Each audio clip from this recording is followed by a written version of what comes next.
আসসালামু আলাইকুম ওয়া রাহমাতুল্লাহ। আমরা বিভিন্ন সময় বাসা বাড়িতে এই ধরনের মোটর ব্যবহার করি বা ট্যাঙ্কিতে পানি তোলার জন্য। তো আমরা এই মোটরগুলি বিভিন্ন সময় যে সমস্যাটা দেখা দেয় যে মোটর থাকে, লাইন দিলে লাইন পায় না। তো যাই হোক, সর্বপ্রথম এটা আগে জানি যে এই মোটরটা আপনি কি তার চেক করছেন? জি জি, চেক করছি, কিন্তু মোটরে তার চেক করিনি। আমি মেন লাইন যে লাইনটা আনছি ওটা চেক করছি।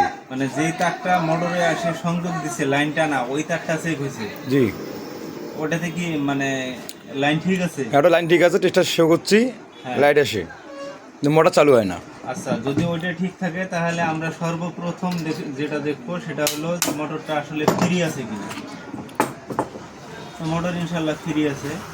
তারপর আমরা দেখব যে এই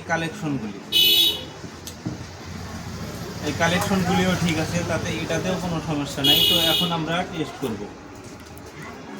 টেস্ট করতে গেলে যে আপনি যে লাইনটা চেক করছেন সেই লাইনটা কি টিস্টার দিয়ে তার দেখছিলেন? জি আচ্ছা, টিস্টারে যেটা কারেন্ট সেটা ব্যবহার হয়, সেটা জ্বলে, জি, কিন্তু আর্থিং তো না জ্বলে ওটা আর্থিং জ্বলেও নাই, জ্বলে না এবং জ্বলে নাই। হ্যাঁ, আর্থিং তো আর টেস্ট করেন নাই। না, তাহলে মনে হয় যে নিশ্চিত মোটর হয়তো বা ভালোই আছে।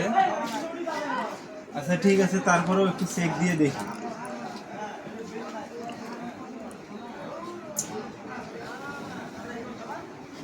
আচ্ছা, এখানে দেখা যায় যে কালেকশন ঠিক আছে, মোটর ঘুরতেছে না, কারণ ওটা হলো সিরিজ লাইন।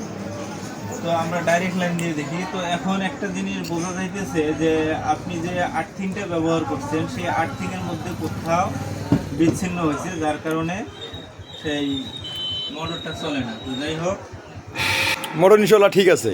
মোটর ঠিক আছে, মোটরের কোনো সমস্যা নেই। আপনি যে লাইন টানছেন সেই আর্থিংয়ের হয়তো বা কোনো সমস্যা হয়েছে, আপনি সেটা চেক করলেই পারেন।